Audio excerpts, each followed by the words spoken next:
ഏറെക്കാലമായി കെട്ടിരുന്ന അഭ്യൂഹങ്ങൾക്കും വാർത്തകൾക്കും ഇതാ വിരാമമായിരിക്കുന്നു. പി.സി. ജോർജിന്റെ ജനപക്ഷം കാവ്യപക്ഷത്തേക്ക് ചേരുന്നു. പി.സി. ജോർജ് ഈ ബി.ജെ.പിയിലേക്ക് ജോയിൻ ചെയ്യുകയാണ്. അദ്ദേഹത്തിന് ജനപക്ഷത്തെ എല്ലാ നേതാക്കളും നിരുപാധികമായി ബി.ജെ.പിയുടെ മെമ്പർഷിപ്പ് എടുക്കുമെന്നാണ് അറിയാൻ കഴിയുന്നത്.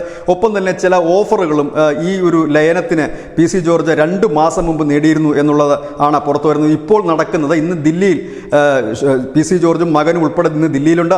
അവർ ഇന്ന് ജെ.പി. നദ്ദയെ ഒരു ഒഫീഷ്യൽ ചടങ്ങ് മാത്രമാണ്. ബാക്കിയുള്ള ചർച്ചകളും കാര്യങ്ങളുമൊക്കെ 2 മാസം മുമ്പ് കഴിഞ്ഞിരുന്നതാണ്. ഇപ്പോൾ നടക്കുന്ന ഔദ്യോഗികമായ ഒരു ചടങ്ങ് മാത്രമാണ്, മെമ്പർഷിപ്പ് സ്വീകരിക്കാൻ ഒരു ചടങ്ങ് മാത്രമാണ്.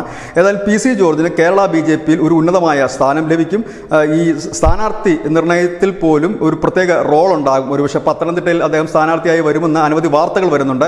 ഏതായാലും അങ്ങനെ ഒരു സാധ്യതയും തള്ളിക്കളയാൻ കഴിയില്ല. ഒപ്പം തന്നെ ജനപക്ഷത്തെ നേതാക്കൾക്ക് അവരുടെ ഇപ്പോഴുള്ള പൊസിഷൻ നിലനിർത്തിക്കൊണ്ട് തന്നെ അവർക്ക് ബി.ജെ.പിയിൽ അതിനുള്ള സ്ഥാനമാനങ്ങൾ നൽകും.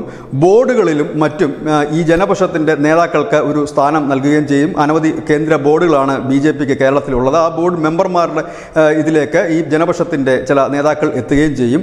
ഇങ്ങനെയൊക്കെയുള്ള ഒരു ഫോർമുലയാണ്.